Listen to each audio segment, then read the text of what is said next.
16 December কি বিজয় দিবস মানি না। সাম্প্রতিককালে আমরা কিছু কিছু কথাবার্তা শুনতে পাচ্ছি, আমি যদি আপনার কথাটা বুঝে থাকি, পিছনের দিকে যাচ্ছে। যেমন যারা কট্টর ডানপন্থী কিছু রাজনৈতিক সংগঠন বাংলাদেশের ইতিহাসকে নতুন করে বিকৃত করবার চেষ্টা করছে তাদের লাইনে ভিন্নভাবে।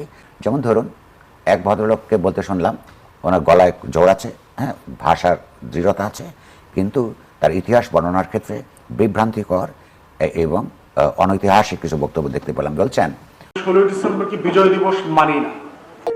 কি আরে বলুন কি 16 ডিসেম্বর কি বিজয় দিবস মানি না।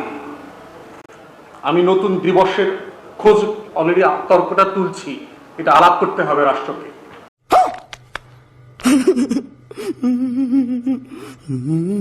যে তিনি 16ই ডিসেম্বরকে বাংলাদেশের বিজয় দিবস হিসেবে মানেন না, এটা হলো পিছনে চলে যাওয়া। 16ই ডিসেম্বর অবশ্যই বাংলাদেশের বিজয় দিবস।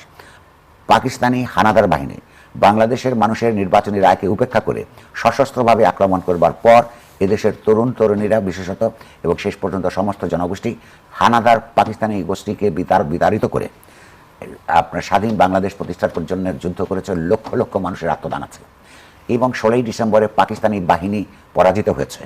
প্রথম কথা হচ্ছে, সেই পাকিস্তানি বাহিনীর পরাজয়টাই হচ্ছে বাংলাদেশের রাষ্ট্রের বিজয় সূচনা করেছে। যারা বলে বা প্রচার করতে চায় যে 16ই ডিসেম্বর তারা বিজয় দিবস মানেন না, এই বয়ানটা আসলে পাকিস্তানের এবং ভারতের, এটা বাংলাদেশের বয়ান না।